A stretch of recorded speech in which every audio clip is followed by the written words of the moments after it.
So about a year ago, just after my daughter turned 7, she came up to me and said the most hurtful thing. She said, "Dada, I know that since you grew up in Texas, you're a Spurs fan. Since I'm growing up in New York, can I be a Knicks fan?" And my heart broke. I mean, it shattered. What had I done to deserve this? I don't know. What had I been doing all these years as a parent? I'm not sure. And I share this story because it's an example of how hard it is to live with difference. I mean, I haven't talked to my daughter in months now.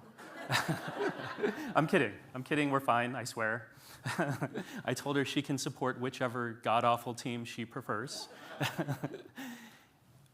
But this moment actually provoked something for me, and it illuminated something for me. And I think that something is connected to one of the most challenging questions of our time. How do we learn to share this planet with people who are different from us?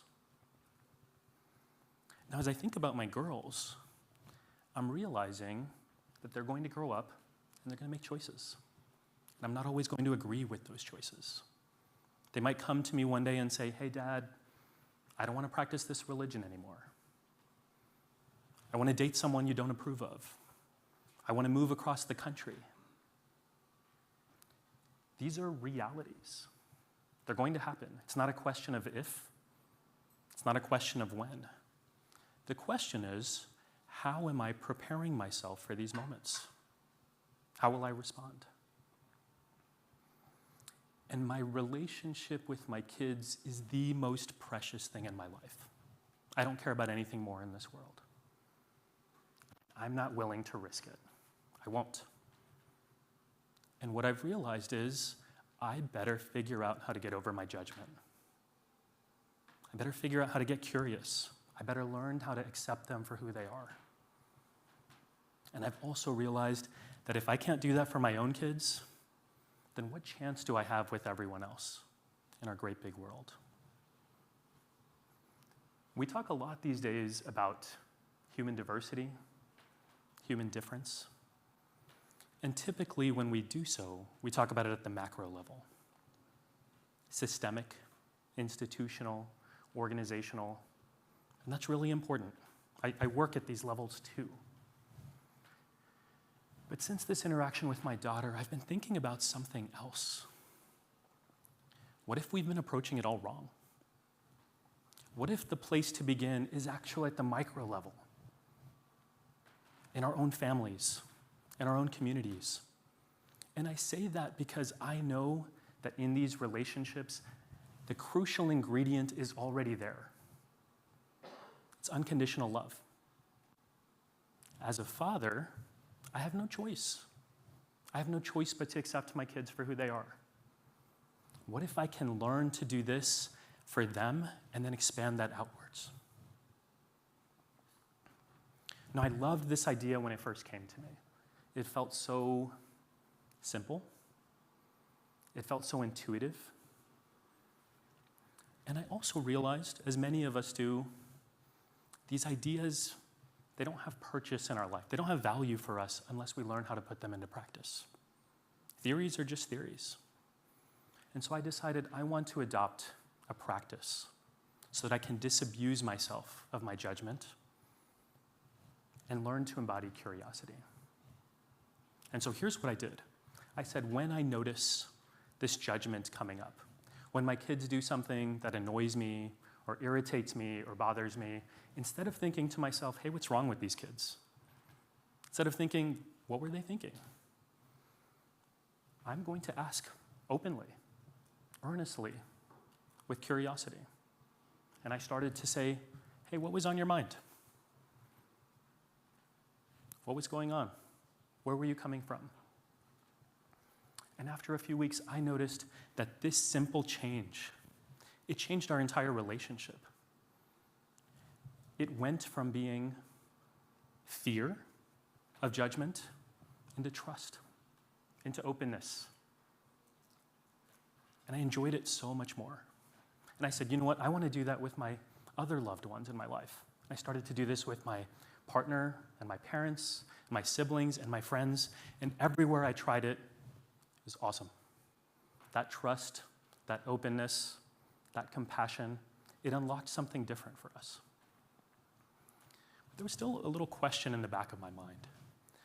This works for people that I already know and love. What about the people I don't know? There's so many of them. They can also be difficult. Could this practice help me?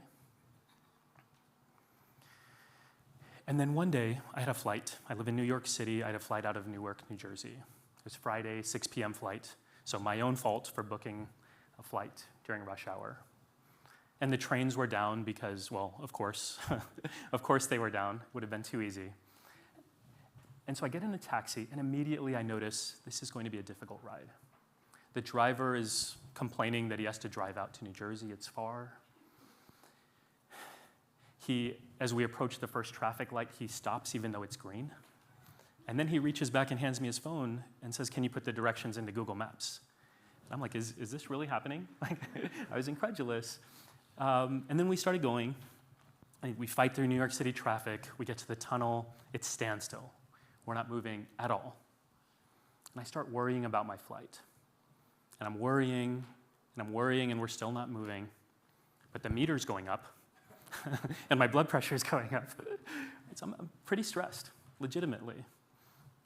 We finally make it out of the tunnel, and the traffic clears, the highway's open, but my driver's going so slow. Everyone's going around us, honking as they go by. And then we get to the airport, but he misses the exit, and then he turns around and misses the exit again. And my blood is boiling. I'm so mad at this point. I'm so frustrated. I'm so stressed. Is my trip going to be ruined? All because this man can't do his job.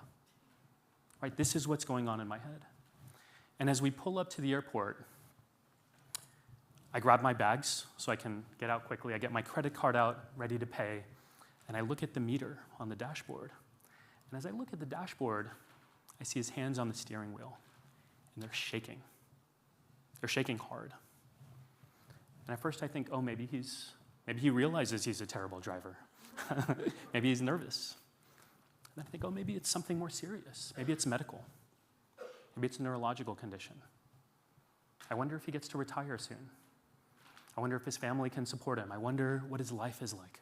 It was probably 5 seconds. 5 seconds of wondering about this man's life. And in those 5 seconds, all that stress that had been building up for the last hour and a half melted away. It was gone.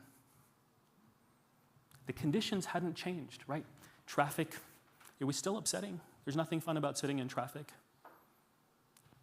I was still stressed about potentially missing my flight. That hadn't changed. I was about to go through airport security, which is annoying for all of us. I imagine especially more so for people who look like this. I mean, I had legitimate reasons to be upset. But by simply looking beyond my own needs, my own wants, my own self-centeredness in this moment, and seeing this person and wondering about his life, it transformed my experience in this moment. And here's the remarkable thing. I didn't even ask him any questions. I didn't have time. I had to go catch my flight. But I didn't need to know the answers. It was just that practice of curiosity that opened me up to him, created a sense of connection. That's the power. That's the promise. And so here's what I want to offer you all today. In my life, in the last year, this daily practice of curiosity has changed my relationships, not just with the people that I know most intimately at home, the people I see every day and love already, but also with people who I'm meeting for the first time, like the taxi driver. It's transformed how I experience them. It's transformed how I see myself. It's transformed how I see the world. It's created more openness, more trust, more empathy, all these good things that we want in our lives. We know we want them, but we don't know how. So my offer to you is, what would it look like to adopt a daily practice of curiosity in your lives? What could that unlock for you? Thank you.